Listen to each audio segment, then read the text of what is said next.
Good evening, this is Tim Johnson, and the Brattleboro Selectboard is next here on BCTV. Among the items they'll discuss is Liquor Commissioner's a permit for a special event at the New England Youth Theater, continued discussion about a telecommunications tower to be located on Putney Road. In addition, under new business, a planning grant for Groundworks Collaborative, an application will be recommended to the board. And in addition, a implementation grant for the Brattleboro Development Credit Corporation to work on the BDCC expansion, plus a proposal for program money to be able to help with that expansion. Acceptance of a highway law enforcement grant. 3 ordinance amendments go up for first reading. National Endowment for the Arts Our Town Grants Selection Committee. In addition, the other committee appointments, the naming of a private drive, and appointing of a delegate to the Vermont League of Cities and Towns annual meeting. All that and more coming up. The Brattleboro Select Board is next here on BCTV. Thank you for watching.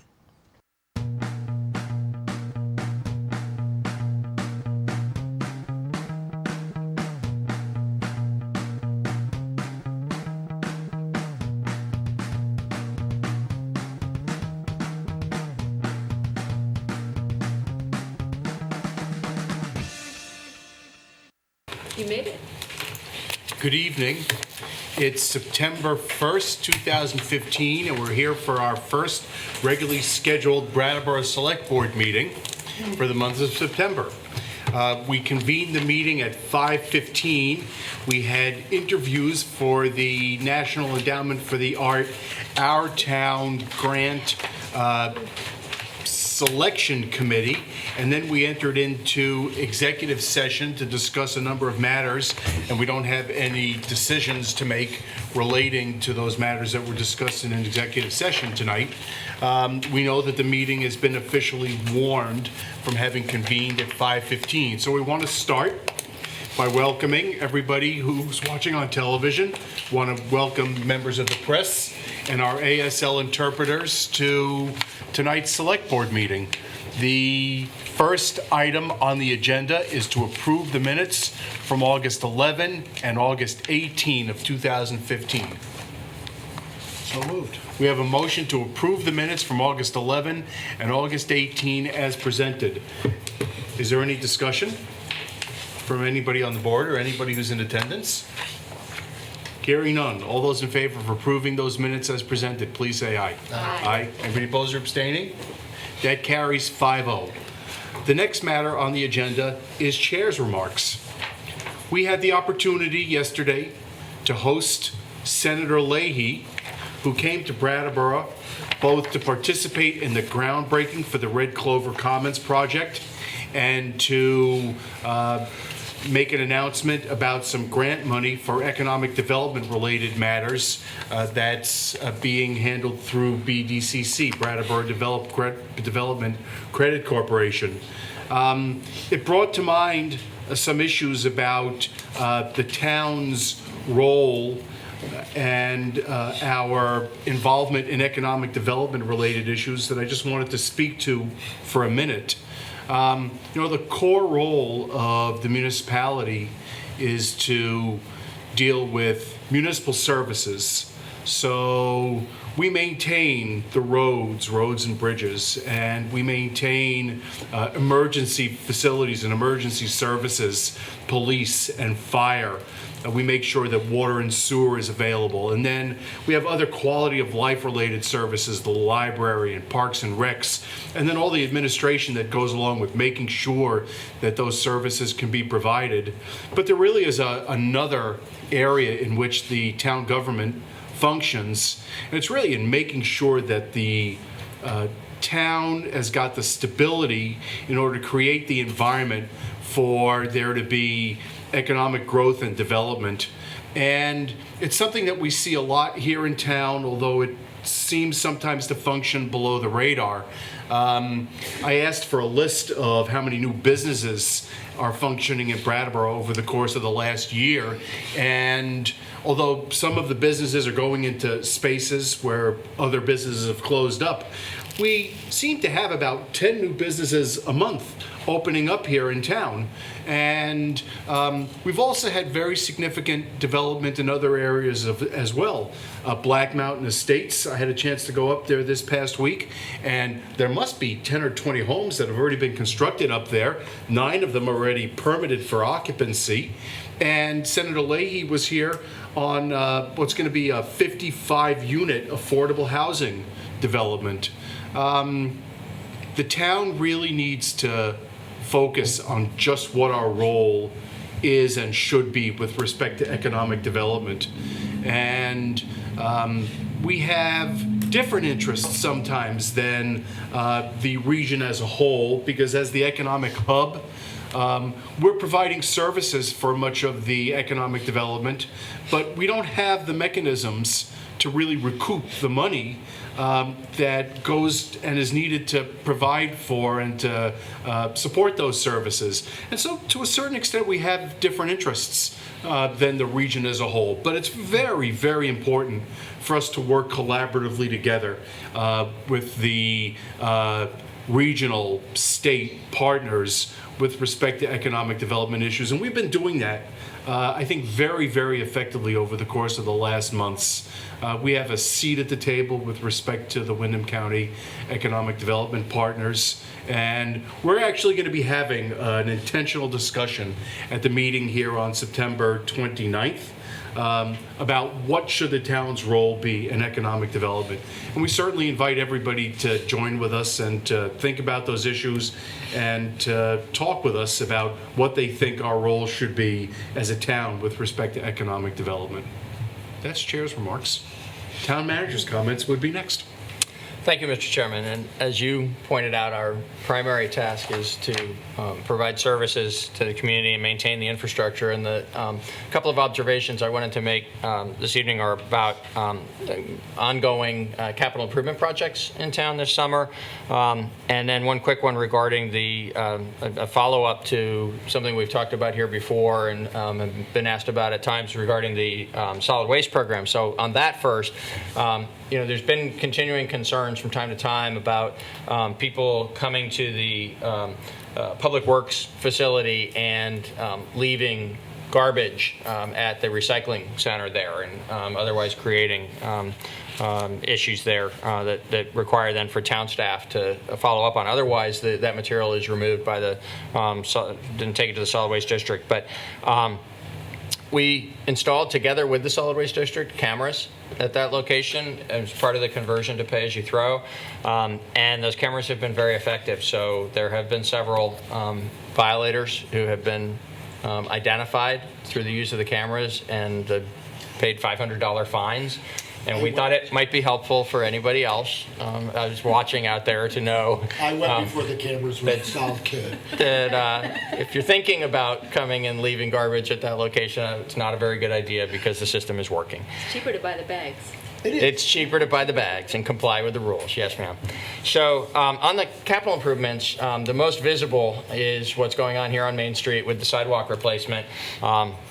There's been a tremendous amount of progress in the last 2 weeks, made even during some of the rainy days in that time, by Zaluzny Construction directly, the primary contractor, as well as by subs. There's also been work done by town staff and Green Mountain Power in preparing the bases for what are going to be replacement light poles all along this area as well. The key thing to keeping the project moving quickly is now to get the curbing in place. And that curbing contractor is expected to be here before this week is out, and is expected to stay on the job and make very quick progress in the areas that have been excavated. And then that goes down to about High Street, almost to High Street at this point, and it'll go further south by the time the curbing contractor is finished. So while there were certain scheduling issues early in the job, and we had some concern a couple of weeks ago about the ability to actually get in and get out before the 1st of October, the contractor is now confident that the work will be done, the sidewalk work will be done, and there may just be some site work to finish up and the light poles to replace during October. But by the end of this month, we hope to actually have the bulk of the most inconvenient work finished. In the meantime, there's been a tremendous amount of communication between the contractor and the businesses on the street, and hopefully that's been going well. I'll look at the Chamber Executive Director for feedback on that. And Please, go ahead, and then I'll offer the other. And it's been going well, and I know what's really appreciated is the signs that say businesses open. Good. And I think that's really great, and we always want to keep reminding people that you can go downtown, the businesses are open, and it really doesn't appear to be as much of a hassle as you can walk Right. down the Seem to be, sidewalks. yeah. Yep. So people need to know that, and I think thank you, Peter, for communicating with Public Works, because I think those signs make a huge Sure, difference. and they were very responsive. As soon as that issue popped up, the signs got made that day, and I see the difference it's making in terms of people feeling confident walking through the area where they, in the first few days, were kind of tentatively looking at the situation. Yeah, no, it's made a big difference. Yeah. Good. The traffic backs up a little bit, but then it clears and it's fine. Yeah. Right. It really isn't too bad. Are the sidewalks going to be a little bit wider in places? People have been asking that question. Do you know? I don't know for sure. I believe that it is, they were staying the the places same. where it bumped out before will stay bumped out. There is a plan to put some bicycle racks and benches and things into spaces that are available for that. I don't believe that the footprint of the sidewalk is going to change, but I can't tell you 100% for sure. Sorry. Thanks. The other update is on the paving program. There's a very significant piece of work going on out on Heinsberg Road, and we're making really good progress there. The work that's been done so far has been done by town staff from DPW who have prepared the road there for the paving that's going to be coming along A lot of gravel's afterwards. gone out there. It's been a tremendous amount, yes. Amazing And getting amount of everything holes leveled to up and fill. ready to Oh. receive the pavement job. So what comes next is the paving contractor will mobilize and will go and work there and also at about 8 or 10 other streets. And I just wanted to mention quickly, Allen Street, Clark Avenue, Belmont Avenue, Ledgewood Heights, Greenleaf Street, Edward Heights, Sherwood Circle, and Tudor Lane all will also be repaved as part of the program this summer.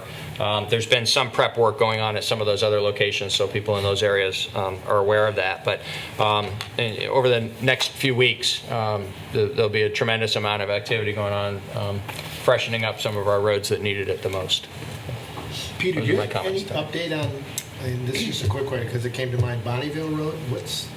Bonneville Road, there is a design for that, and we're working on grant funds and a schedule. We expect that work to occur next summer. I've had 2 or 3 people come up and I said, Yeah, "Geez, I don't know." that's a high priority given the Right. severely deteriorated condition of that wall and how it's limiting traffic in that area. And It's a we're rough road. confident we'll be able to construct that improvement next summer. Your inquiry was about the retaining wall, Yeah. Yes, because that's the right. road is also in terrible Oh, shape the out road- there. Actually, awful. I don't have an answer to the pavement surface, but the retaining wall project we I expect just to do thought they next would year. almost go kind of hand in hand. Okay. If they did the retaining wall, they would patch the DMZ that's through there. Right, I see. Thank you. All right, thank you, Peter. So the next matter on the agenda is Select Board comments and committee reports. Anybody on the Select Board have anything they want to speak about? There's nothing new from the Waste Management District other than the contract assigned to cover the covered landfill with solar panels. The working through the details, the contractor working through details with the subcontractors and defining relations with off-takers is the current activity, and hopefully it will be done before too long and they can get up to the Public Service Board and get started. And people may have noticed driving along Route 9 that the Planet gas station is now inside a dumpster. It's no longer there, and pretty soon that'll all be up, and there'll be a nice fresh parking lot with a new sidewalk and a perennial bed along the side of Route 9, and much nicer views down into the shady grove where the market's located. Is that your farmer's market hat that you just came out there for a second? I only have, it's the only hat I have. It's okay, I just wanted to make sure. Everything else I do uncovered. Anybody else on the board? So the next item on the agenda is public participation. It's a good opportunity for anybody who's here who wants to speak about something that's not on the agenda to do that. Is there anybody in attendance who wants to speak to something that's not on the agenda? Take a number. All right, so the next matter on the agenda is liquor commissioners. We need a motion, please, to convene as liquor commissioners. So moved. We have motion to convene as liquor commissioners. Is there any discussion? Hearing none. All those in favor, please say aye. Aye. Any opposed or abstaining? That carries 5-0. The only item on the liquor commissioners' agenda is a request for a special event permit for $3 Dewey's Inc., doing business at McNeil's Pub and Brewery. Peter?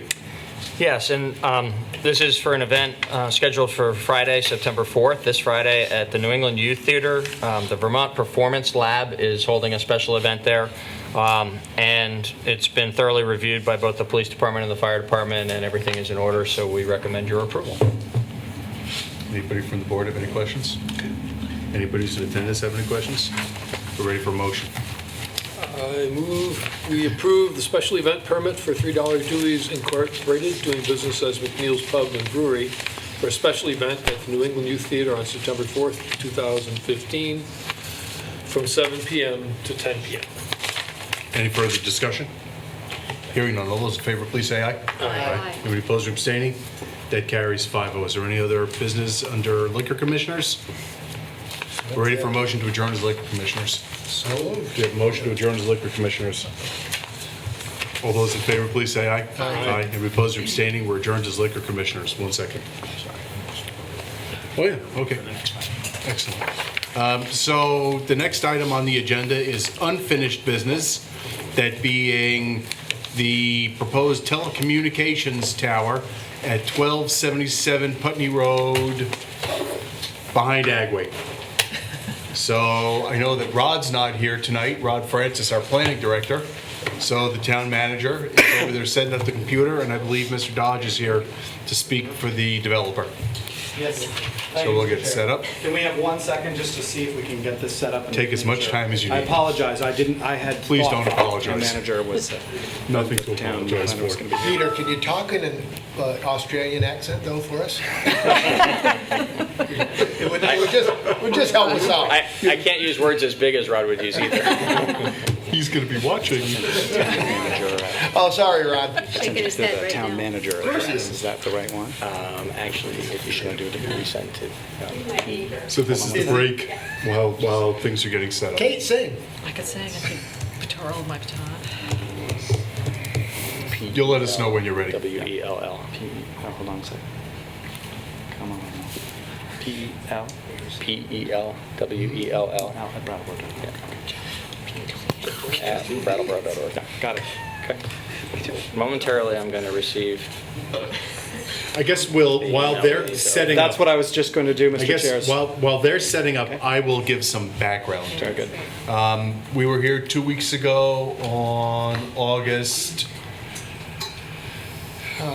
18th to consider the town's position with respect to an application that's being made by Blue Sky Towers LLC for AT&T Mobility to construct a 140-foot telecommunications tower behind Agway up on Putney Road. And we had in hand a proposed letter that had been drafted by the planning director expressing certain concerns about the potential impact of the cell phone tower. And we asked the developer to look at potential mitigating steps that might remediate some of the potential negative impact of the tower. And also at the last meeting, there were only 4 of us, and we appeared pretty clearly split 2-2, and therefore unable to make forward progress at the time in making any sort of recommendation about how the town would proceed. So now we have a full board, and Ms. O'Connor is guest in the role of the deciding vote. And the technology seems to have broken down momentarily. So I'm finished with my presentation, and we'll just continue to wait quietly. There we go. So I think I'm ready, Alright. Mr. Chair. Excellent. You want to introduce yourself? Yes, so I'm Will Dodge. I'm an attorney at Downs, Rackland Martin, and we're representing both Blue Sky Tower Partners, which would be the tower developer, as well as AT&T, which is the, if you will, the anchor tenant, the first tenant that would be on this tower. So the last time that we were here, as the chair explained, I think the key elements were, could we do anything to address the to mitigate the effect of the facility, and could we look at another possibility for co-location, and specifically a site, a Verizon site, what we in the industry call a monopine, which is basically a pole designed as a tree that's located off of Buttonwood Drive, in which you can see from the interstate. In the materials that we provided and that we presented last time, we have a picture from essentially I-91 northbound at the top of the hill before you go down on the bridge, and there was a concern about the facility's visibility from that location. The monopine is right at the top of that hill on the western side of the highway. So the question was, well, why can't you simply put your facility onto the Verizon wireless site?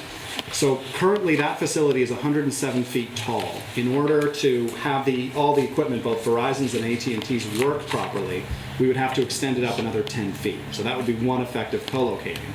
But the more important effect, as far as we're concerned, the real coverage objective of this facility that AT&T is looking at now is not only covering a coverage gap on I-91 that basically extends along where the bridge is, where the interstate is crossing the bridge that's currently being repaired, but primarily the area of town just off of Route 3 around the Agway, which is essentially the commercial industrial district. So right now, trying to look on the screen and see if my technology works. What you can see, just bear with me for 1 second. It looks like it's not quite working as I thought. But I'll see if this gets back up in the meantime. The problem is that we would start to get coverage gaps in the exact area around the Agway that we're trying to cover with the current facility. So I think now the technology is working a little bit better.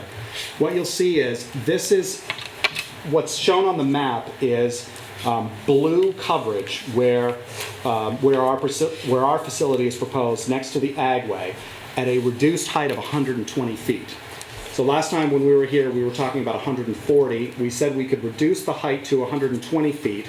We would just be able to still make sure that people don't drop calls if they're driving along I-91 at that height. We couldn't go any lower. But you can see down in sort of the southwestern part of the screen, there's the Verizon monopine facility. Here's the bridge. We can adjust coverage to make sure that there's no drops on that bridge. Right now, if we were to stay where we are, you can see that there's a lot of blue in this area on both sides of the Connecticut River and running up Route 5, where the commercial industrial district is located. If we were to go to the Verizon wireless facility, on the one hand, the benefit would be we would start to cover a large area that's to the south of the bridge, what I'll sort of generically call the Brattleboro Country Club area. But what we would see is some gaps opening up in that commercial area and industrial area around Route 3. That would include the area sort of north of I-91 where School for International Training and all of those residences are. And we'd also get a gap that we couldn't fix right at exit 3 itself. So right when people were getting off the exit, that would be another problem that we'd essentially have to fix by building a new tower. So that's why we would like to stay where we are and why we don't think that the Verizon site is a good solution. It obviously, as I explained last time, each carrier has different networks that have sort of formed historically over time. Often we can co-locate, we can be on the same towers, but in this area, for a variety of reasons, it just wouldn't work for us to cover the sort of the exit 3 commercial industrial area without having to build another tower, even if we were to co-locate. So then the other question was whether by reducing to a height of 120 feet from 140, we could experience some type of visual mitigation in the impact. And not only reducing the height, but also changing the color from sort of a gray monopole to a brown monopole and painting all the antennas accordingly. So if you give me 1 second, these files tend to be a little bit bigger. While we're waiting for that, I will say that a third point that we were asked to address was making the tower available for co-location by emergency responders or the town. That's something in the statement that I sent in that I said that AT&T and Blue Sky would be willing to do. So if there was a request, Blue Sky would basically take it, make sure that the tower can support it, make sure that there's no interference. But apart from that, it's a fairly straightforward process. Now, if you'll bear with me 1 minute.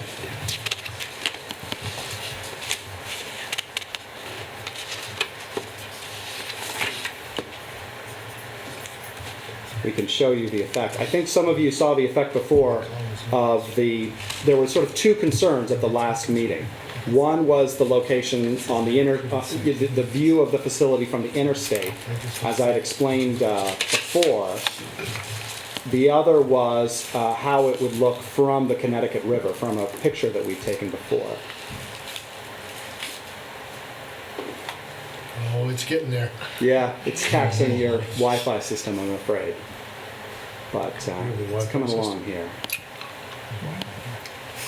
To bring it up. Seems to function really I well. do apologize. Must be put in by Honeywell. This really is when your equipment gets put to the test. Yeah.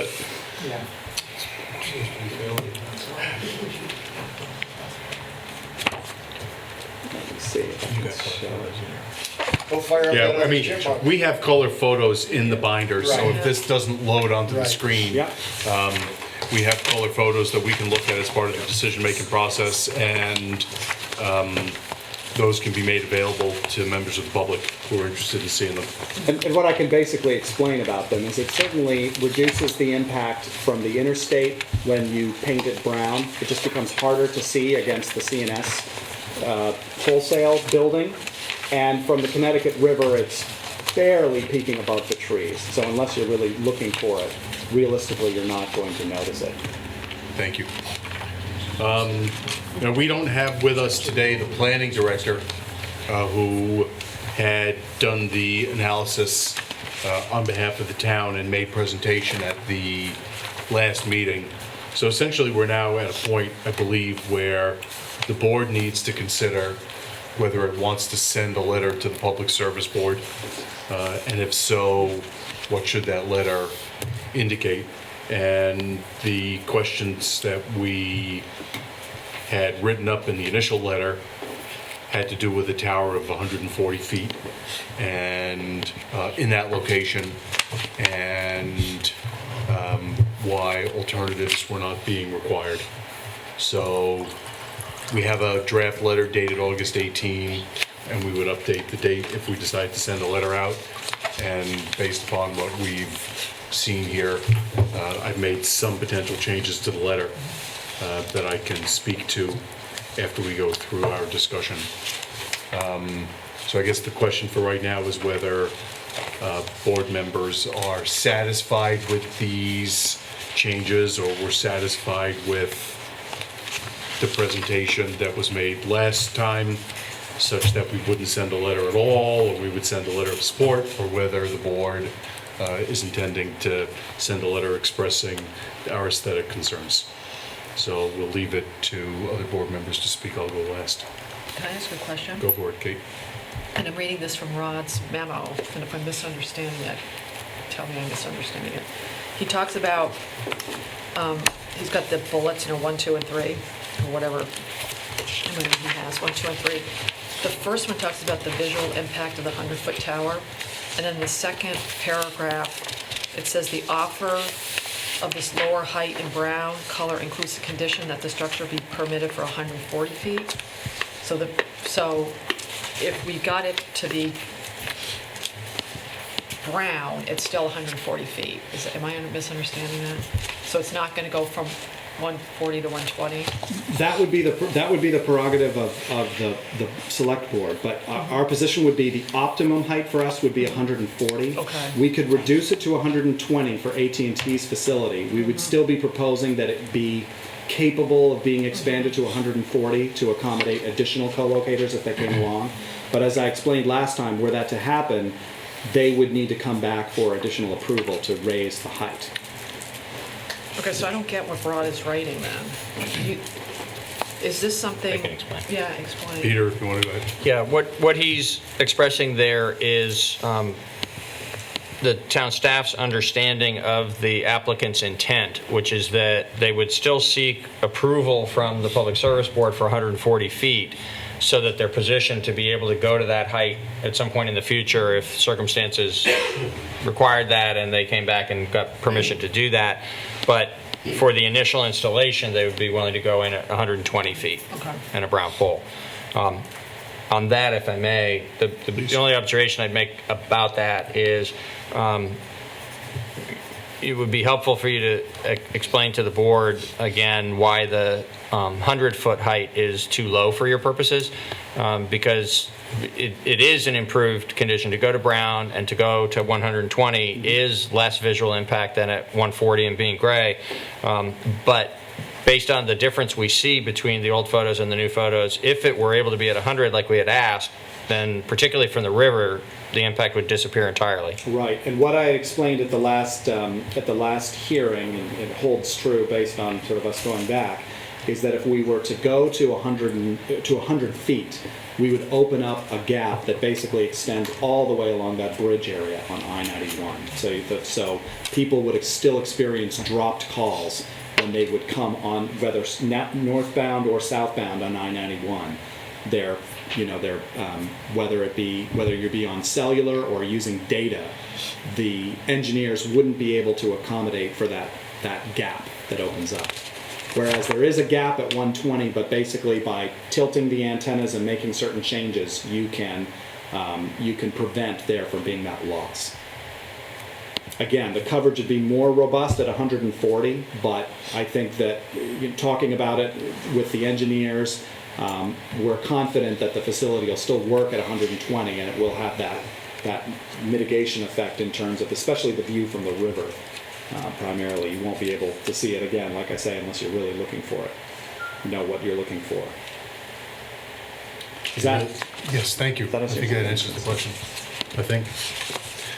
So then the question becomes, what are board members' positions if you want to speak to them, if they've changed at all since the last time? And how do we want to proceed? Anybody across the table? Mine really hasn't changed. Yeah.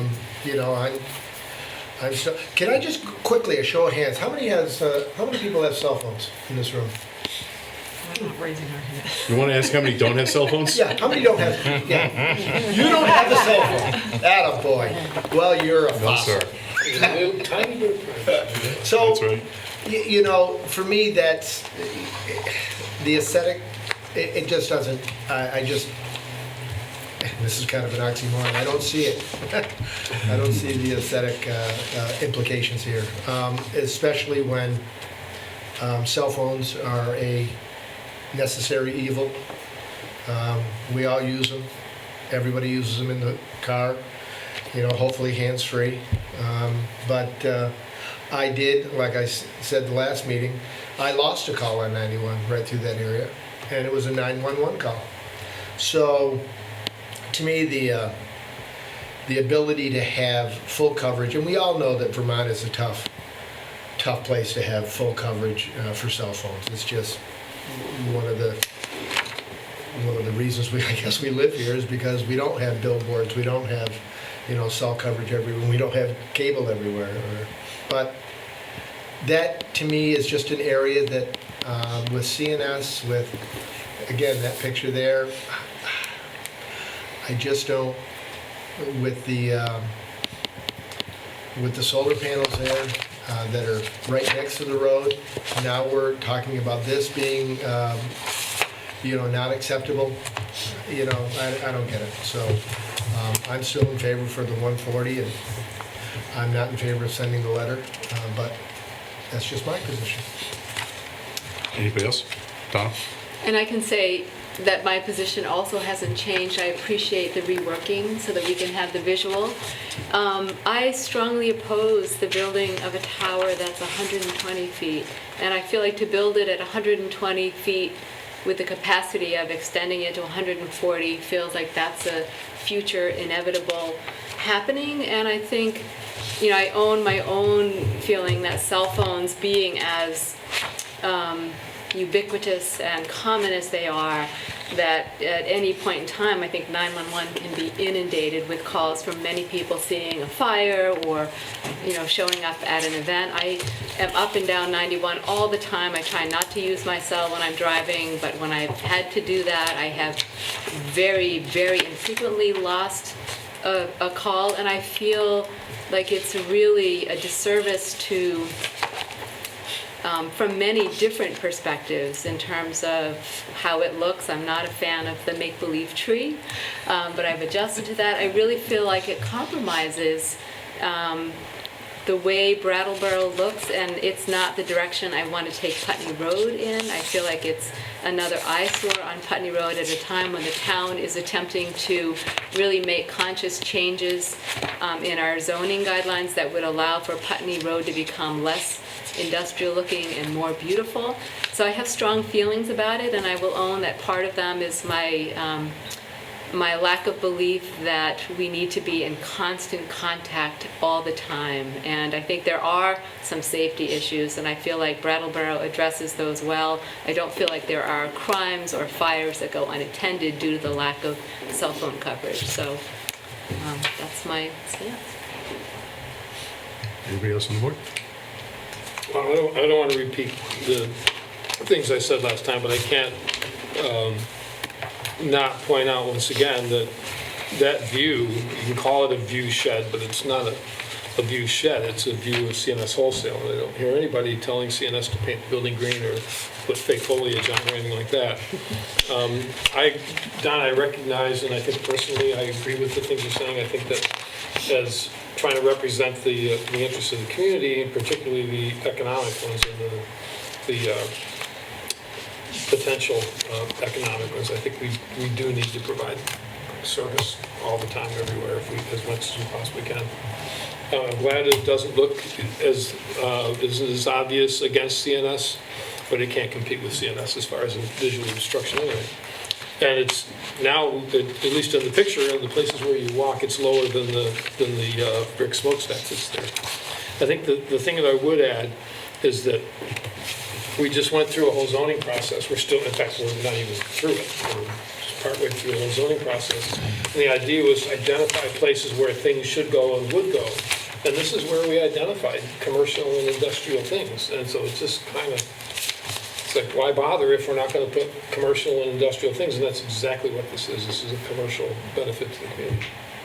So I'd like to see you put some on the make-believe tree and put the tower up so that it's all gone. And so I can, check my mail on the golf course, but I can live without that. So anyway, pass that on. I still think I think we should just let it go ahead. Do you want to speak? No pressure, Kate.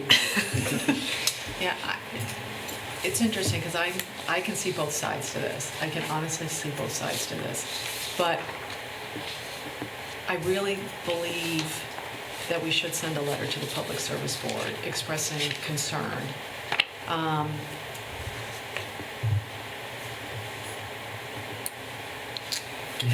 back. Yeah. I'm trying to say it in the right way. There's a lot about Brattleboro that makes people want to live here. We do want to attract jobs here, but part of the way you attract jobs here is to have a community that has, the Vermont values or the look. There's a quality of life that we have here, and I think Donna put it really well. It's it's a struggle that we really haven't, I think, all talked about, and David addressed it in the beginning. What's the town's role in economic development? That's one thing that we've really never discussed. as a board. And to me, this is one of the perfect examples of we're trying to balance two things. We want people to be able to talk on their phones, but we still need Brattleboro to be a place that's not, and I don't want to mention a town because I don't want someone to get mad at me, but you have towns that just have these strip zones. And I know we're talking about the zoning, and we're like, well, this is where we've identified will be our strip zone.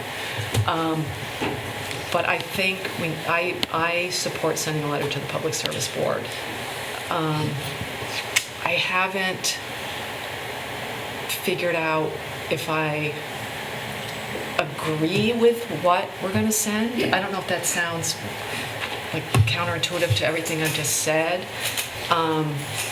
Maybe there's something we could say it differently about our concerns. And I know this probably doesn't help. I don't know when we have to, is it September 4th we have to send this thing by, which is 2 days from now. I don't know what I do about that part, but I think it's the only responsible thing for us to do is to at least express our concerns to the Public Service Board about the aesthetic impact. I totally get that we need the ability for people to have more cell service. I sort of agree with Donna where like you get to a point where you're inundated with it, but there's just something about it that I think that we need to say something about it. My comments were very brief last time. My view is that it's a very substantial installation that's being proposed. The pictures that we have from on I-91 and from the river show potential adverse impacts at a long distance, but the tower as proposed, and I'm pulling out this picture, which is the one right there on Putney Road, is going to be substantially visible for a very long distance on Putney Road there, and there's been many examples over the years of utilities-related installations that wind up having lasting impact that winds up shaping the community, and it's power poles and wires that are running everywhere, and those are part of our community, but there was also a proposal to build 91 over the top of the mountain, and it would totally change the nature of the state. My personal perspective is that it's too much of an installation at that location that we should send a letter in response. So that's where I'm coming out as well. I will also just take this time to read, we did receive communication from a property owner and business operator right across the road from Cocoa Plum.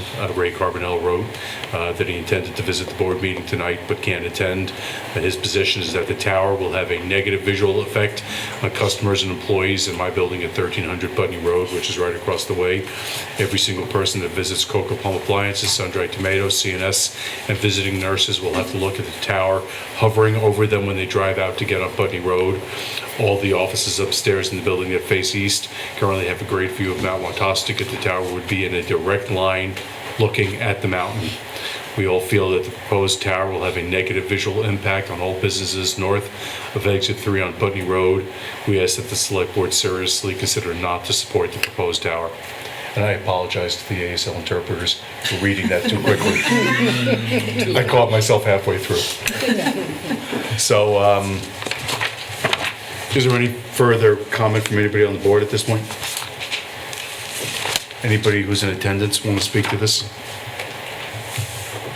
All right, so I think the way to proceed would be, and I'll make the motion to send a letter to the Public Service Board substantially in the form that's been included in the materials that have been provided, subject to final approval of the wording after consultation between the chair and the vice chair and the town manager and the planning director.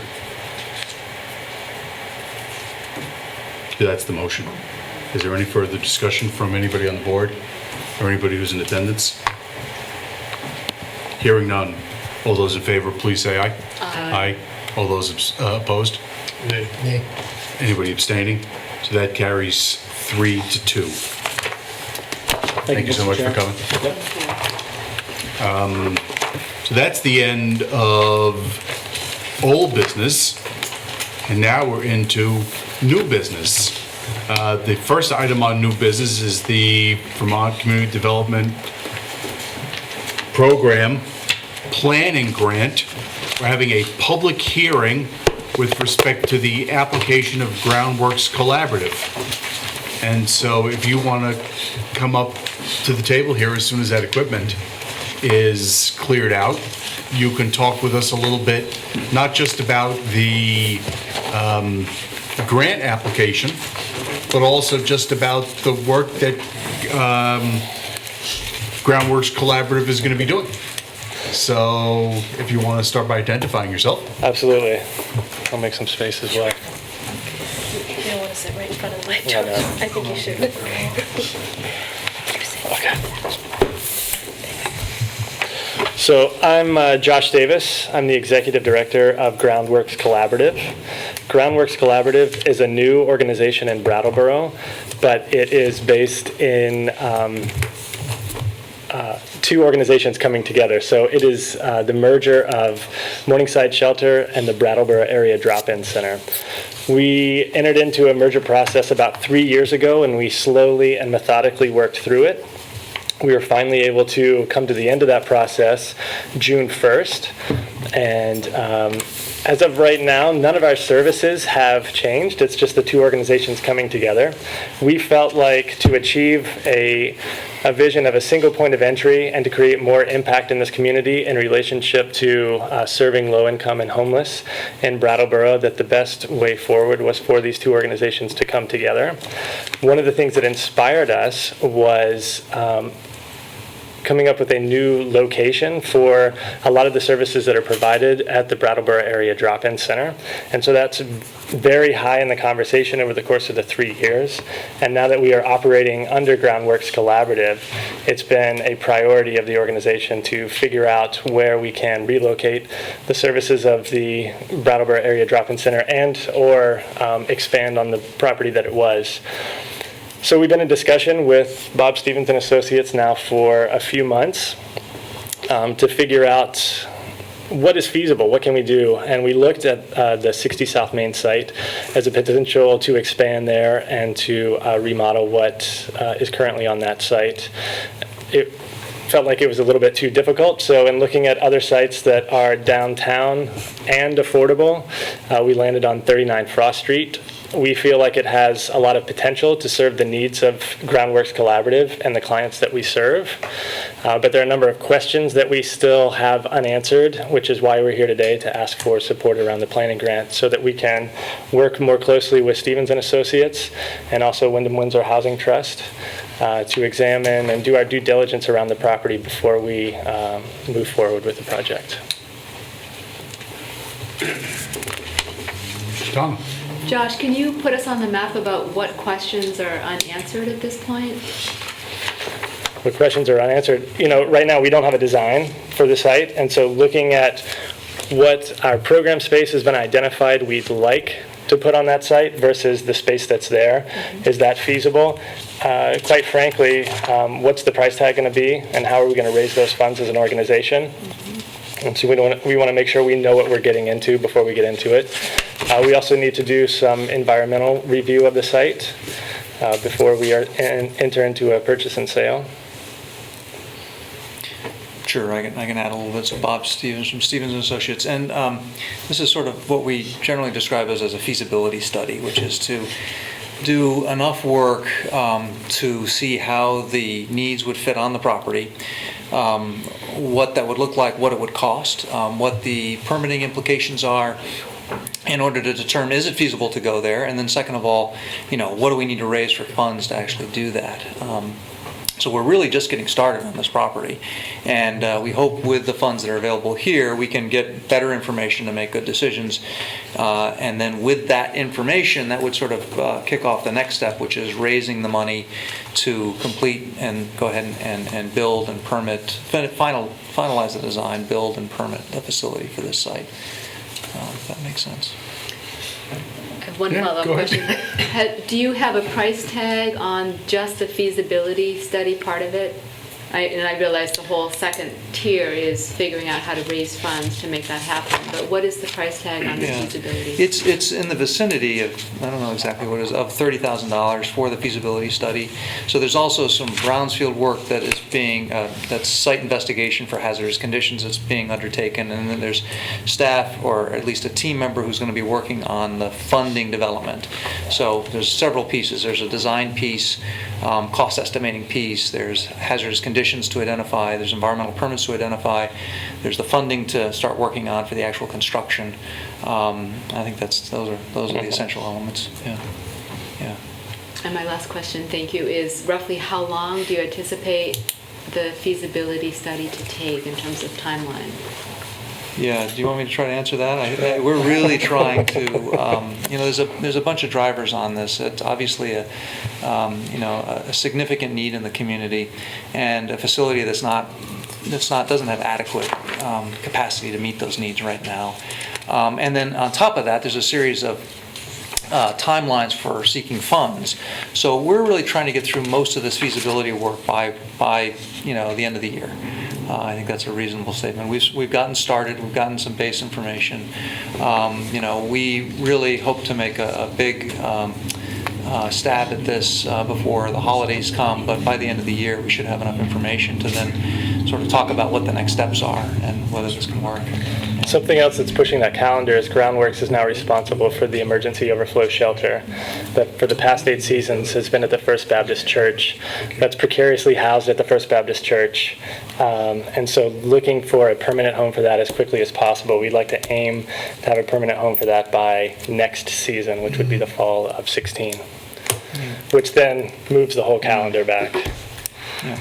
I know what worries me a little bit as I was reading through this is that by the time this all comes to fruition, will it be adequate enough for the demand? And that's, I don't know if any feasibility study can tell you exactly it. So that's what worries me. The longer it takes, the more need we're going to have, and is it going to be adequate enough to to supply the demand. So it's one of the big things that we're looking at in terms of the design. We don't have a design to show today, but one of the things that is driving that design is flexibility of space, right. And having open space so that it can be adapted for different uses and also expanded and contracted depending on what the need is. So that will definitely play a large part of the design process as we move that's what forward. I'm hoping for. That you're thinking a little bit into the. I just know how things, by the time, groundbreaking and things get built, all of a sudden, high schools happen, it happens all the time. That all of a sudden you're buying trailers when you thought you were going to have enough room. And it's pretty amazing what they accomplish out of the South Main Street property. Oh, yeah. And in there, the food shelf, the clothing shelf, they're really, the drop-in space is about the size of this table. Yeah. It really doesn't serve the needs for drop-in at all. So I think we've got pretty clear direction that we can do better, as well as I think the goal is to try to house some services, support services, to co-locate in the same location if we can get it on that property, so that, again, we can start working at some of the systemic problems here. Yeah. Yeah. Anybody else from the board? I need to make a disclaimer before we vote. Right. So, Peter, if you could please or Patrick, whoever's best situated, to just outline, please, what things we're being asked to approve, because there's a small grant component, but the substantial thing that we're being asked to do is to sponsor the application to the state for money. So, Patrick, if you could walk through that with us, please. Sure. There are essentially 3 things that the board is being asked to consider this evening. The first of which is to approve a grant application to the Vermont Community Development Program for a planning grant for $30,000 in support of this feasibility study. It's a total project budget of about $41,000, and $30,000 is going to be requested of the Vermont Community Development Program if you folks so approve. We're asking the board to conduct a public hearing as part of this process to approve the resolution that has been offered by the Agency of Commerce and Community Development. And then finally, staff is recommending that the board consider a grant in the amount of $5,500 from the revolving loan fund seeded by program income in support of this effort to assist them as they establish the feasibility of operating at this new location. So Dave Scholes pointed out at our last meeting that the total amount in the program income fund was somewhere around $450,000. It's almost 480 now. 480. And so this grant would be $5,500 out of that $480,000. We actually have another application we're going to consider for loan out of that program income, which is much more sizable, but that contemplates that money being paid back. Right. So for right now, we're talking about $5,500. And then as grant money. And then Peter, if you could briefly speak to the current status of some of the discussions in which you've participated about the impact of some of the transient and homeless population in downtown Brattleboro, because we've had a healthy dialogue about that in which the town, including you and the police chief, have been participating. So if you could just speak a little bit about where we stand with that discussion. I'd be happy to do that. I think actually it speaks directly to the need for an improved facility, and in order to get there, we need to apply for this money, hopefully receive it, and conduct the planning work that's been described to you this evening. There is a challenge that the community faces together. It most directly and profoundly affects the people who are homeless and experiencing, really very difficult conditions, especially in the wintertime, and often along with other personal crises that are just part of what has brought them to that situation in their lives. So there's that direct impact for dozens of people in our community, which then at times has other effects on businesses downtown and other people in the community. There were a series of meetings that occurred starting in the winter and through the spring, originally sponsored by one of the local business owners. They were very well attended by people in the downtown community, so to speak, as well as the broader Brattleboro community. Lots of folks representing lots of different organizations that can have a positive impact on addressing this together. It gained some real momentum, and Josh and what has become Groundworks are right at the center of that dialogue that developed out of that. Have been having some continuing communications. I expect that there will still be some additional larger group gatherings that'll go on, but most of what's gone on in the last 3 or 4 months has been in smaller groups, more strategic in nature, and one of the things that has grown out of that work is the proposal that's before you tonight. Good. Excellent. Peter, I had when I first started looking into the revolving loan fund, I asked John what some of the criteria were, because I was interested in seeing if we wanted to go along with the Heifer's business plan thing and put $10,000 grant into that to get more business planning and more thinking going into that process. And one of the things that he pointed out is that it can't be used. A lot of it can't be used for housing. And I'm assuming that since it's a food shelf and a temporary shelter, it's not considered housing under whatever the state guideline is that John was referring to. Yeah, is that the case?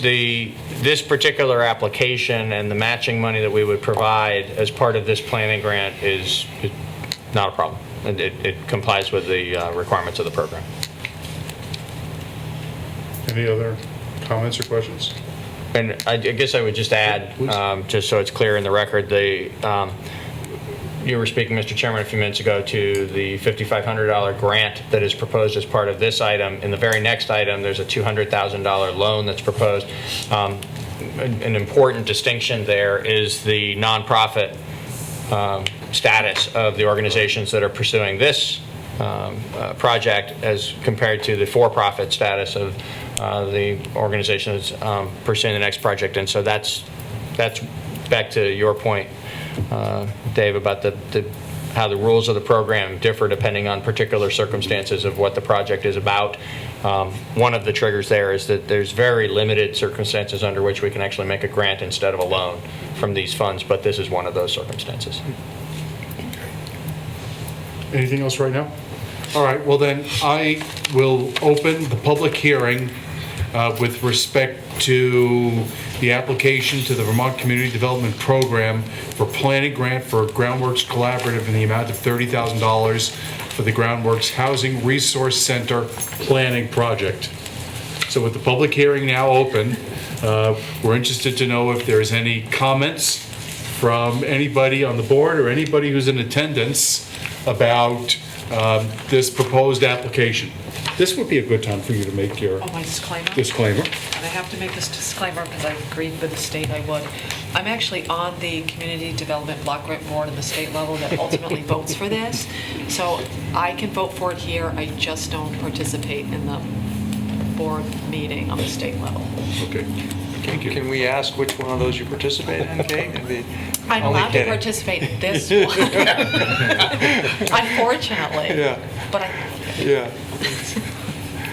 Is there any other comment or questions, or anybody want to say anything about this application during the public hearing? Just, I'd like to have you come back as the, as it progresses and see who else is contributing, what kind of pro bono stuff you're able to develop, or, just how it's going. Because we tend to hear about things and then we don't ever hear about them again. It'd be really nice to, plus you're on TV, so everybody else gets to hear. Our vast audience, plus the, of course, Brattleboro and all the people that read their reports, so. And It was the rest of the media. So they're all here, so. We feel like it's a really exciting project, and I'd love to come back and show you what we're able to come up with and what we find. And feel free to come before December. What's that? It's sad that we have to have this, but it's part of being a town. Absolutely. I want to thank you, Patrick, for writing up the summary. Yeah. It's really important work that you're doing, and we want to be able to support the project in whatever way is possible. And we're glad that the town, through the town manager and the police chief, have also been able to participate in that ongoing dialogue, addressing how best to respond to the problem of homelessness and other vulnerable populations in the community. Is there any further comment at the public hearing? All right, so we'll close the public hearing on this matter, and the next matter is to consider the resolution from the Vermont Community Development Program for the Grant Application Authority. So if somebody wants to make that motion? Is that motion one? Yes. I'm assuming? Yep. Yes. To approve an application to the Vermont Community Development Program, VCDP, for a planning grant for Groundworks Collaborative in the amount of $30,000 to support the Groundworks Housing Resource Center Planning Project. Sorry, I went fast again. Is there any further discussion? Hearing none, all those in favor, please say aye. Aye. Any opposed or abstaining? That carries 5-0. We're ready for motion number 2. I can do that. Go To adopt slow. the resolution from the VCDP for Grant Application Authority, identifying Assistant Town Manager Patrick Moreland as the contact person and Town Manager Peter Elwell as the authorizing official. Is there any further discussion? All those in favor of that motion, please say aye. Aye. Any opposed or abstaining? That carries 5-0. And then we've got one more motion with respect to the Groundworks Collaborative matter. I move that we approve a grant in the amount of $5,500 from program income to Groundworks Collaborative in support of the Groundworks Housing Resource Center Planning Project. Is there any further discussion? Hearing none, all those in favor, please say aye. Aye. Any opposed or abstaining? That carries 5-0. Thank you very much for your work. Thank you very work. much. Thanks for coming. And Appreciate we'll the look forward to support. hearing from you again and for working with you in the future. Absolutely. Thank you. Excellent. Thanks for coming. Good luck with the next step. Yeah, if you need a good contractor, You know any? just one. So the next matter on the agenda is the Vermont Community Development Program Implementation Grant with respect to the Brattleboro Development Credit Corporation Exit 1 Industrial Park. So Adam, if you want to come on up. This is our big one.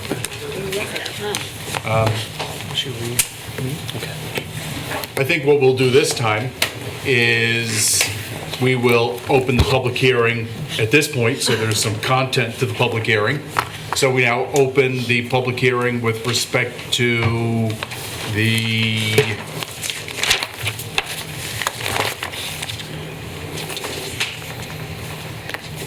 application to the Vermont Community Development Program for an implementation grant for the Brattleboro Development Credit Corporation in the amount of $1 million for the Exit 1 expansion project.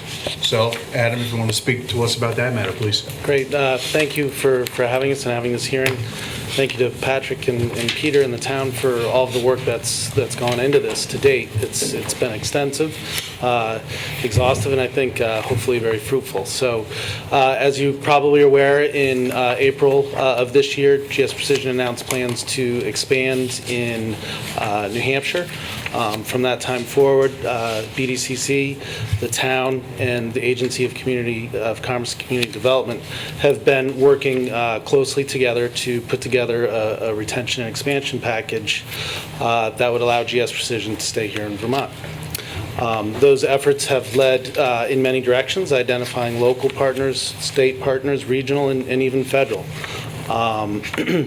As those have all come together, we've identified some that are a longer process and some that are a shorter process. So the one that we're here for tonight is a bit of a longer process. This application, we hope by the time a positive award is realized, that other similar efforts for other projects or other tools and resources will also come together that will allow GS Precision to make that decision to, in fact, retain and expand here in Brattleboro. Excellent. So, yeah, thank you. That's a nice overview. So, Peter, what I would ask you then to do, if you could, is to just talk a little bit about the way we've been able to work together collaboratively to try to turn this into a reality. We had an inquiry at the beginning of the last select board meeting from an interested citizen who used to sit up here, inquiring about where we stood with respect to trying to keep GS Precision in town. And at that time, I had nothing additional to add, but there's actually been very good news in the newspaper. I want to thank Mr. Disman there for doing some research and getting that information into the public eye. And we've had some very nice comments from GS Precision about the work we've been doing and about the potential for keeping these high-paying jobs here in Brattleboro and potentially creating new jobs in Brattleboro. So, Peter, if you could just speak to that a little bit. Yeah, I think the key is the collaboration that this project represents. Very directly and very intensely and ongoing through these several months, BDCC has been the local lead engaged in becoming the actual developer of the project in order to make certain things possible for GS Precision as part of this retention and expansion. And what we in the town have been doing is everything possible to support that effort and to participate with BDCC and the state officials that are able, frankly, to bring larger sums of money to the table. And in BDCC's case, to actually, as the developer of the Exit 1 industrial park, actually explore options for what initially looked like it might be construction of new facilities in an expanded portion of the park, but instead has now become a smarter, somewhat leaner, but still positively impactful project that would be an expansion of the existing facilities. And to be able to accomplish the same retention of 300 high-quality jobs and additional 100 high-quality jobs, but at approximately $5 million less cost than what was originally envisioned, is the product of that intense ongoing work that has occurred. So where we have fit in is in supporting that in any way that we can during the periods of time when the actual deal has been put together in terms of the partnership of land ownership and facility ownership and how the expansion will occur. And then stepping into the important role in these last few weeks of actually coordinating this $1 million grant application And Patrick has played a really important role in making sure that all of the proper information is presented in the materials that will be sent to the state, and coordinating extensively with the state to ensure that they're ready to receive this. They are.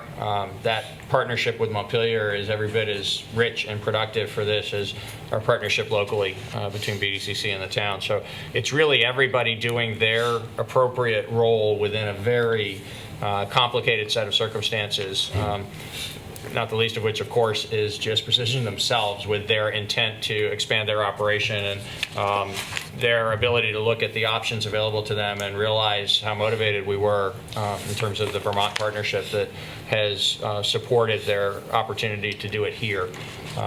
And at the moment, it looks like it's all coming together very nicely.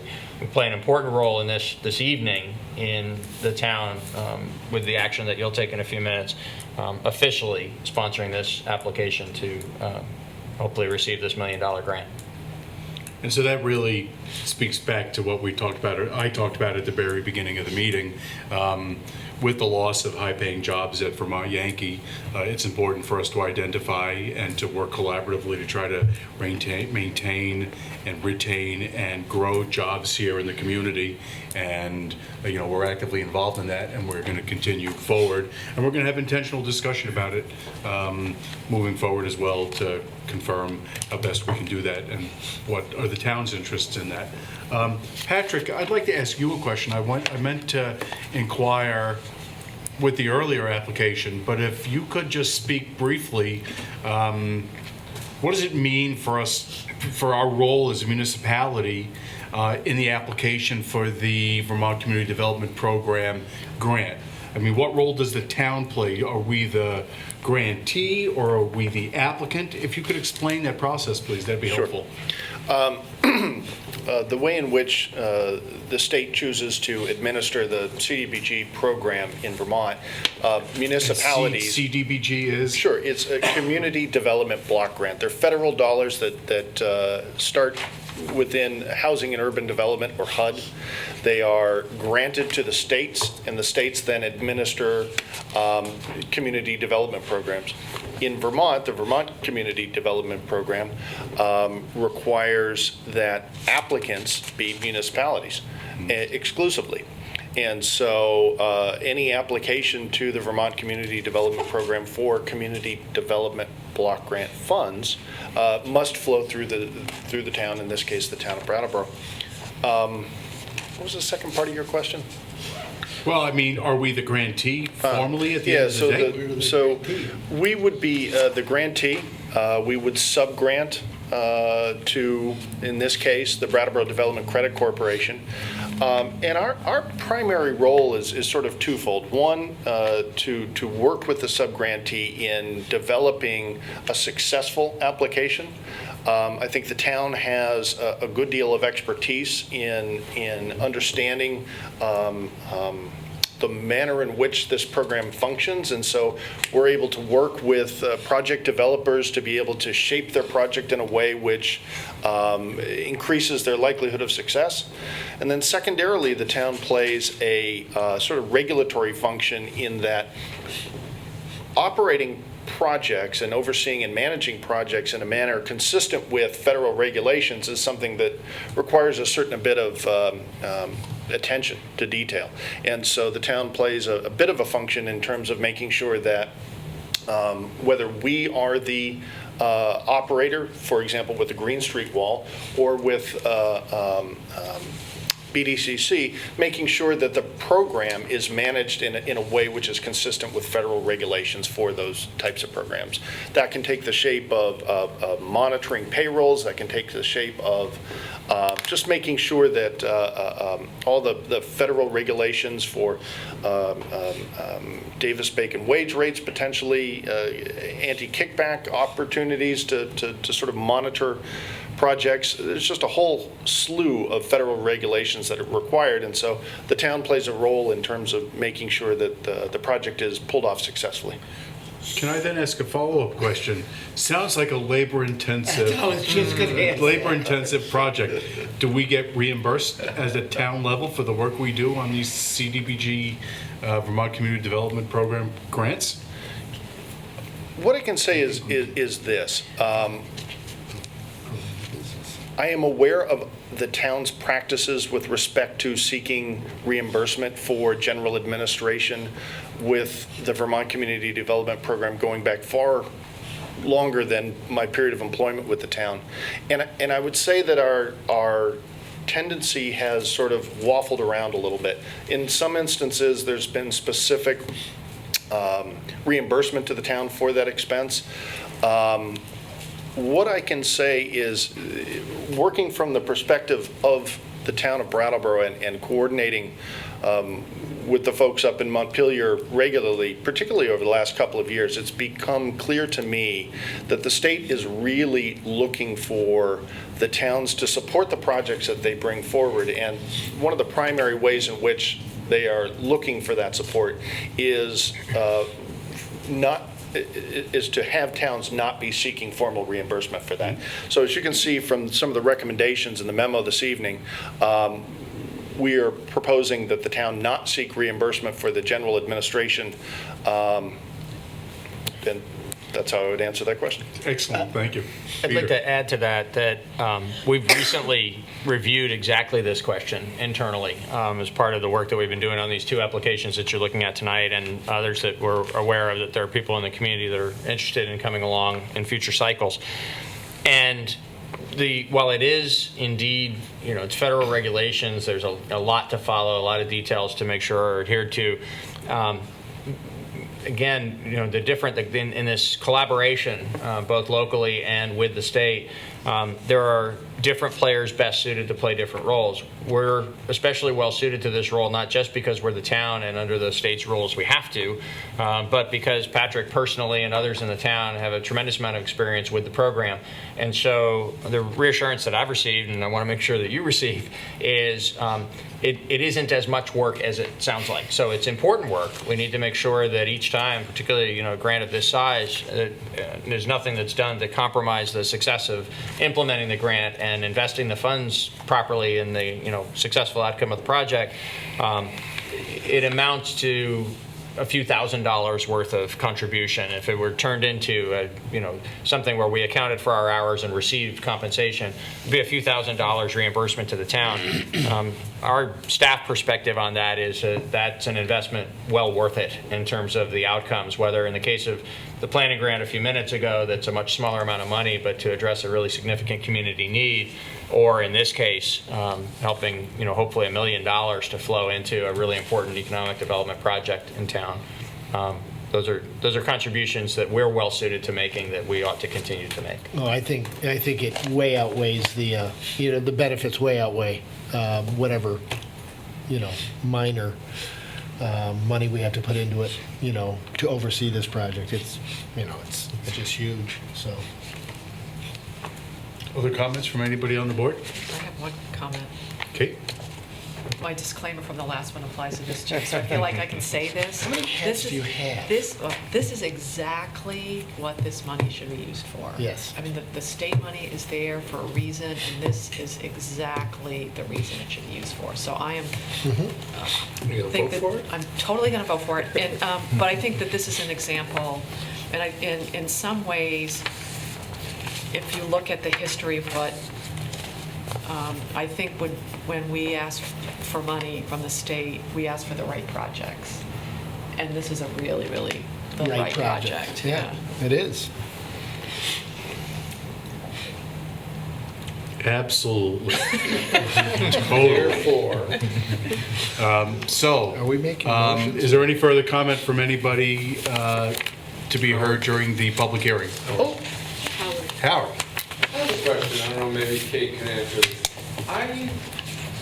I may be remembering incorrectly, but I remember when NEYT wanted to apply for a CDBG grant, it was at a time when Brooks House was going after it.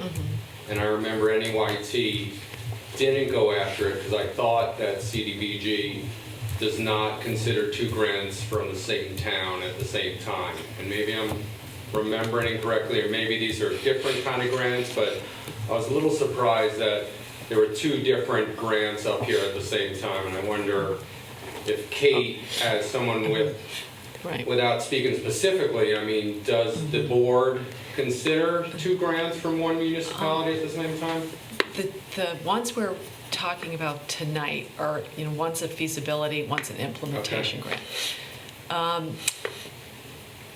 What the state tries to avoid is having competing projects In the same town.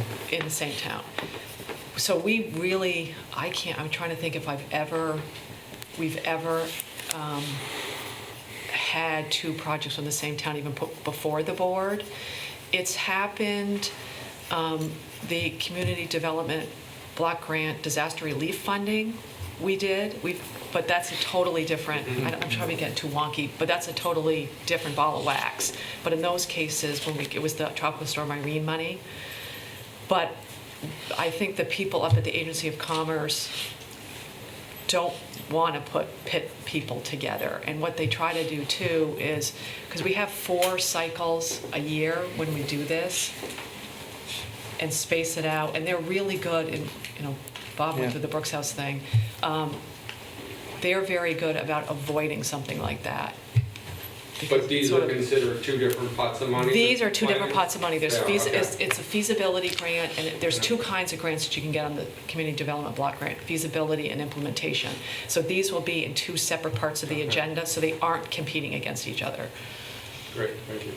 Did you have something you want to add to that, Patrick? No, I think Kate summed it up nicely. Excellent, excellent. We have Kate. Anything else to be addressed at the public hearing? Well, then I'll close the public hearing, and we're ready for motion with respect to approval of the application to the Vermont Community Development Program. You should make it Kate. Since I'm so Donna's excited. ready to go here. Oh yeah, Donna, go for All it. right. Oh. I move to approve an application to the Vermont Community Development Program, VCDP, for an implementation grant for the Brattleboro Development Credit Corporation, BDCC, in the amount of $1 million to support the Exit 1 expansion project. Is there any further discussion? We have a motion to approve the application. All those in favor, please say aye. Aye. Anybody opposed or abstaining? That carries 5-0. Now we're ready for a motion to consider and adopt the resolution from VCDP. Can we do it? I move that we adopt the resolution from the VCDP for grant application authority, identifying Assistant Town Manager Patrick Moreland as the contact person and Town Manager Peter Elwell as the authorizing official. We have a motion to adopt the resolution from VCDP. Is there any further discussion? Hearing none, all those in favor, please say aye. Aye. Aye. Opposed or abstaining, that carries 5-0. And then we're ready for motion with respect to approving a loan from program income. Somebody want to make that motion? To approve a loan in the amount of $200,000 from program income to BDCC in support of the Exit 1 expansion project, subject to specific terms and conditions that will be determined if and when the VCDP grant is awarded. So I will inquire briefly about this one because we talked about the grant component of the previous matter, but we have not talked about the loan from program income component of this package, and it will take almost half of the money that we have left in program income.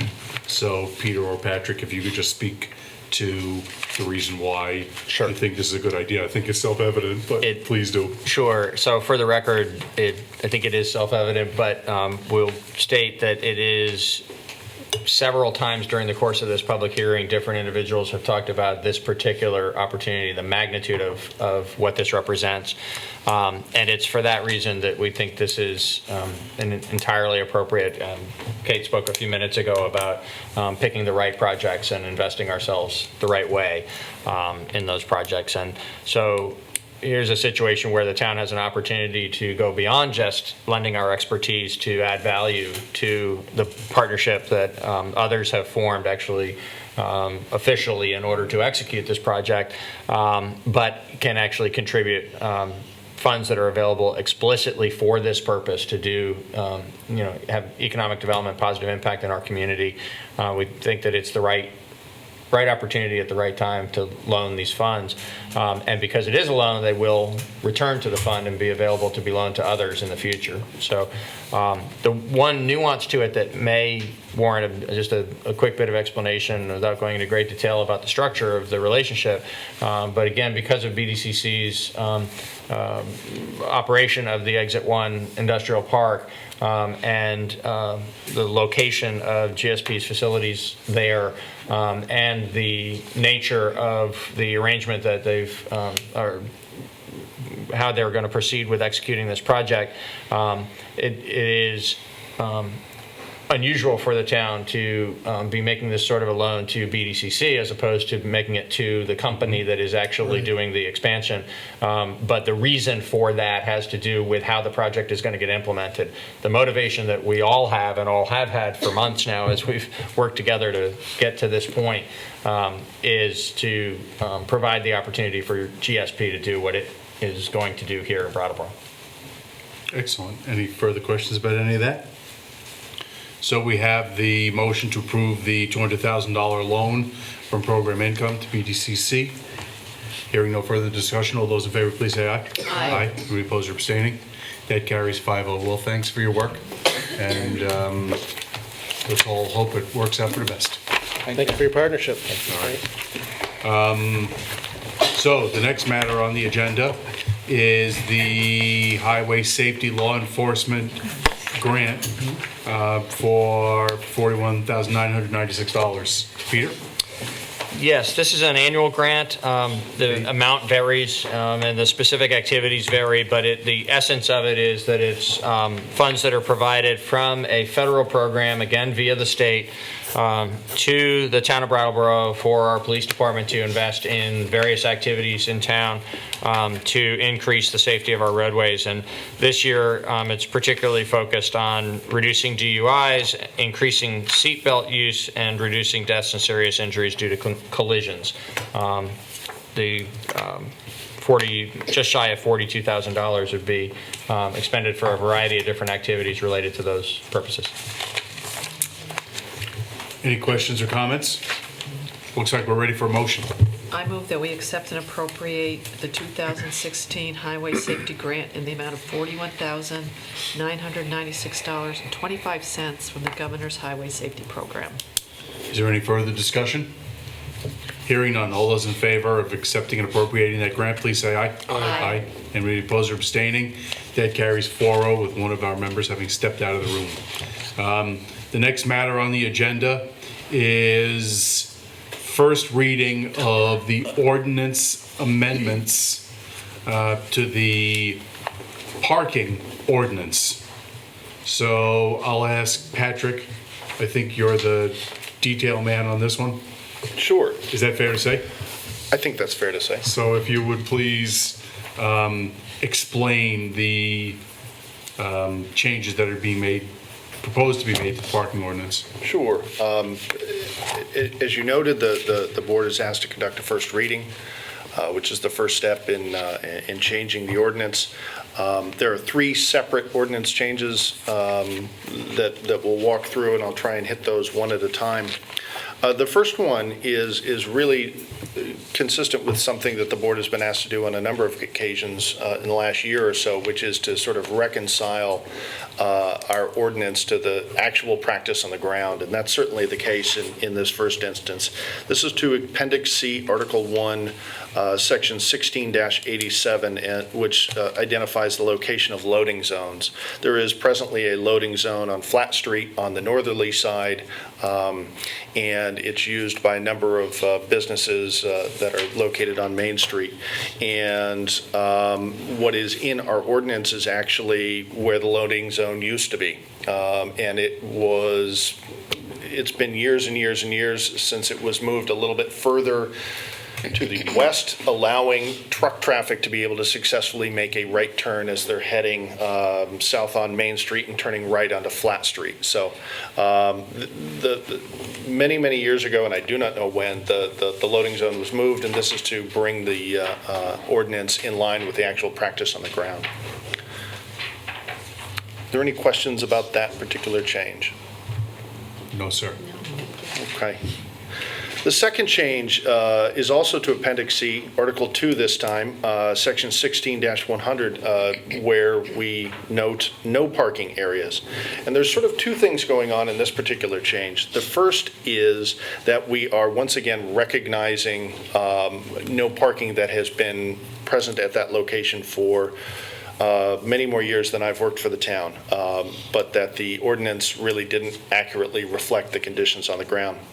What is occurring here, which is new and is worthy of noting, is that presently, out in front of what used to be the Snell Auto Parts building, there was a 20-minute limited parking meter, one space.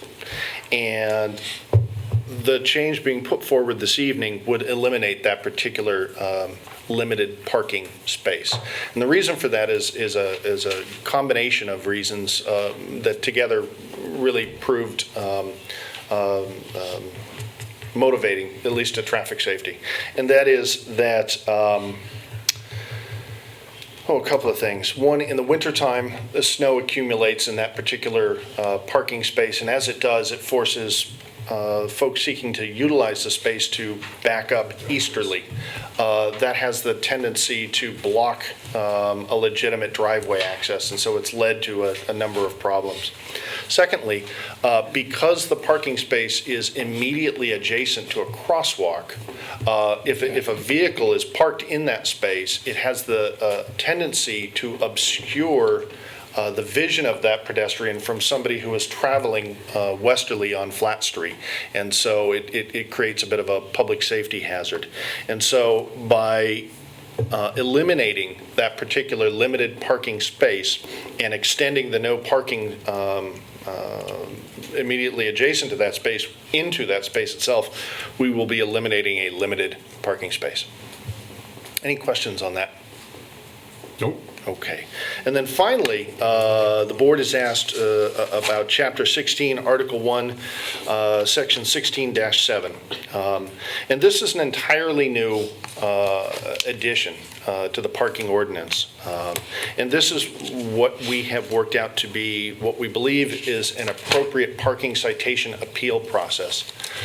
There has been, excuse me, an appeal process already. It has been sort of staff managed, and we are recommending this evening that we actually revise that staff-managed process a little bit and to incorporate it and to give it the full force and authority of a town ordinance by adopting it into Section 16 here.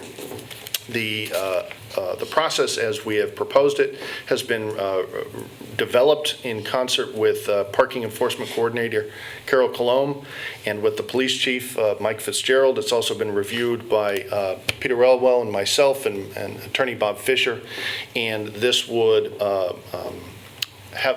place the full force of ordinance into that process. We don't currently have an appeal process? We do have a process. No, in the ordinance. No, we do not. That is correct. The only thing I would say about this here is that we'll then have 14 days to remit. If we can use a different word, then remit might be nice, like to pay the ticket. Might be nice. It's a little bit more plain English, but I don't know if that will pass legal muster. So if you would just talk with the town attorney about that. As I read this through, I caught in step B that you had to pay the ticket before you went to the second step of the appeal, but I hadn't really caught where you were paying it until I went back and I found that word remit, and it wasn't clear enough to me. So literally the term remit. The word remit, okay. right? Okay. Yeah. I mean, yeah. Pay the ticket. Yeah, pay the ticket. But it's really up to you all what will do the trick. So, anybody have any questions about that? So the process is that we're having a public reading, And what we tend to do is we show that the language of the proposed changes to the ordinance is available for anybody to come read word for word here at the town offices. And this constitutes the first public reading of the proposed changes to the ordinance. The next step in the process will be a second reading and then a public hearing maybe, and then a vote to adopt the changes. And that will happen at the next meeting or 2 meetings out. The next meeting. It will happen at the next meeting. So we'll be having a second reading and then a public hearing and then a vote to amend the ordinance at the next meeting. So anybody's got concerns about anything relating to these ordinances that have just had their first reading, please make sure to notify the town manager's office or to come to the next select board meeting. Anything further about the ordinance amendments? Then the next item on the agenda is to appoint the selection committee for the National Endowment for the Arts Our Town Grant. We have 7 people who have expressed interest in participating on the screening committee. Susan Rosano, Meg Barr, Jessica Gilter, Gordon Hayward, Tara Sullivan, Sarah Bowen, and Constantine Van Krustentern. And we interviewed people who are available for interviews at 5:15. We want to thank everybody who's put their names in for potential participation on this committee. First matter for the board to consider is how many people do we want to have on the committee? I move we have 7 people on the committee. Is there any further discussion? All those in favor of having 7 people on the selection committee, please say aye. Aye. And we opposed or abstaining? That carries. It'll be a 7-person selection committee. We have a slate of candidates, 7 of them. Somebody want to move that slate? So moved. We have a motion to appoint the 7 people we just named as the 7 members of the selection committee. Any further nominations? Any discussion? All those in favor, please say aye. Aye. And opposed or abstaining? That carries 5-0. Mr. Town Manager, is there any other business that we have to tend to with respect to the selection committee? No, sir.